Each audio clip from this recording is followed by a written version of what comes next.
menuju resesi di Amerika dan juga Eropa.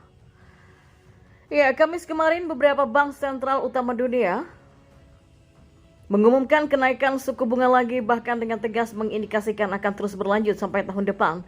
Resesi pun semakin tidak terelakkan. Semakin tinggi suku bunga, maka risiko kontraksi ekonomi beruntun semakin besar.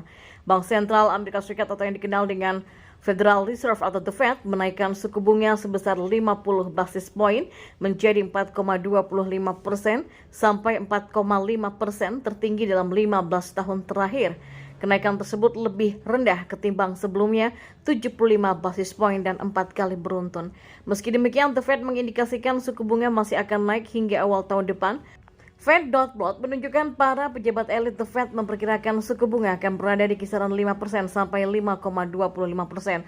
Artinya masih ada kenaikan 75 basis poin lagi dengan kemungkinan kenaikan 50 basis poin pada Februari 2023 dan 25 basis poin sebelum berselang.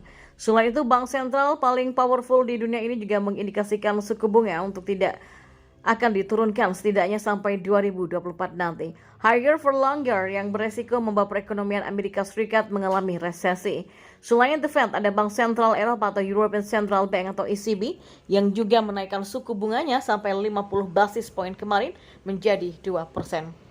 Selain itu, ECB juga menyatakan akan mulai mengurangi neracanya sebesar 15 miliar euro per bulan mulai Maret tahun depan sampai akhir kuartal 2 2023. Pengurangan neraca atau balance sheet tersebut artinya ECB akan menyerap lebih banyak likuiditas dan tujuannya sama seperti bank sentral lainnya untuk menurunkan inflasi. Tapi di sisi lain harus dibayar dengan kontraksi ekonomi.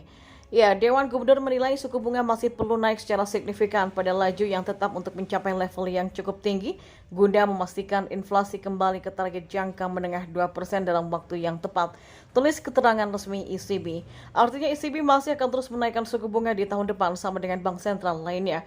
Resesi pun sudah di depan mata. Eropa diperkirakan akan mengalami resesi di kuartal 1 2023 berdasarkan hasil survei terbaru Reuters kepada para ekonom.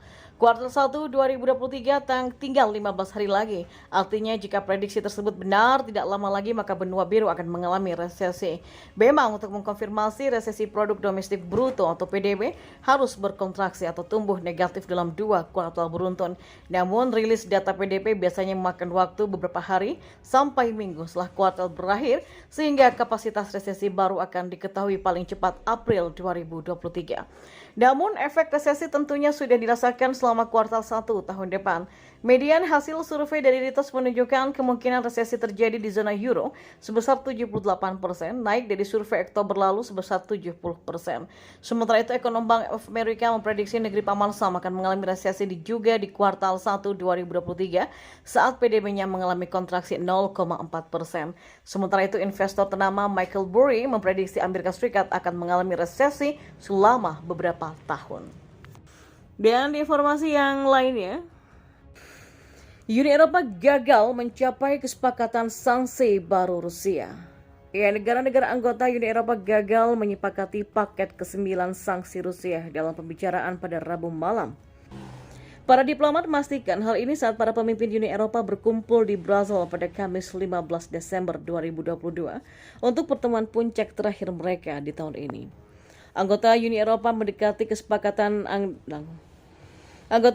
mendekati kesepakatan dalam negosiasi pada Rabu 14 Desember 2022, tetapi Polandia dan beberapa negara lainnya masih punya keberatan. Seorang diplomat Uni Eropa kepada Reuters menambahkan draft baru diharapkan akan diedarkan pada Kamis malam.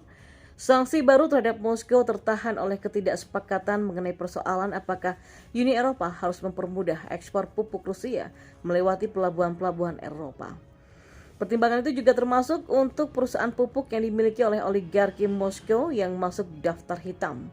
Beberapa mengatakan pembatasan Uni Eropa menimbulkan ancaman keamanan pangan bagi negara-negara berkembang. Sementara yang lain berpendapat bahwa melonggarkannya akan memungkinkan oligarki Rusia yang punya bisnis pupuk untuk menghindari sanksi Uni Eropa terhadap mereka. Seorang diplomat Uni Eropa mengatakan Polandia dan negara-negara Baltik telah memberitahu negara-negara lainnya bahwa mereka menipu diri sendiri jika menganggap pelonggaran pupuk Rusia tidak akan disalahgunakan sebagai celah bagi oligarki. Beberapa negara anggota Beberapa negara anggota menginginkan program pangan dunia terlibat dalam otorisasi ekspor pupuk ke negara-negara yang membutuhkannya. Brasil yang menjalin kedekatan dengan Sekutu Barat mengecam keras serangan Rusia ke Ukraina. Uni Eropa telah memberlakukan sejumlah sanksi sebelumnya, termasuk menyetop impor minyak dari Rusia. Uni Eropa juga memberikan bantuan ekonomi, sosial, dan resiliensi finansial. Selain itu, Brasil juga memberikan bantuan militer sebanyak 3,1 miliar euro lewat European Peace Facility. Sementara pembelian minyak Rusia oleh China telah berfluktuasi di tahun ini jatuh pada bulan Februari pada awal invasi Rusia ke Ukraina, tapi kemudian meningkat secara signifikan pada bulan-bulan berikutnya. Rusia telah menjual minyak dengan menebar diskon sejak Maret tahun ini setelah invasi Ukraina. Pada bulan Maret, impor minyak gabungan oleh China dan India dari Rusia mengambil alih dari 27 negara anggota Uni Eropa. Dari akhir November, tampaknya ada lonjakan baru dalam pembelian minyak oleh India. Kemungkinan ini merupakan tanda bahwa pemuatan telah beralih dari menuju ke 27 negara Uni Eropa dan sebaliknya menuju ke India, kata Matt Smith, seorang analis minyak di Kepler. Para ahli berpendapat bahwa jika pasokan minyak berlanjut pada tingkat yang sama di bulan Desember, maka Rusia dapat menjadi pemasok tunggal terbesar di India. Negara-negara lain juga memanfaatkan potongan harga minyak mentah Rusia, misalnya saja Sri Lanka, yang sedang bergulat dengan krisis ekonominya yang parah. Pakistan juga telah bernegosiasi dengan Rusia untuk membeli minyak dengan potongan harga meskipun belum ada kesepakatan yang tercapai. Ya, menyusul invasinya ke Ukraina, Rusia memiliki lebih sedikit pembeli untuk minyak mentah Uralnya dengan beberapa pemerintah asing. Dan perusahaan memutuskan untuk menghindari ekspor energinya dan harganya juga sudah mulai turun.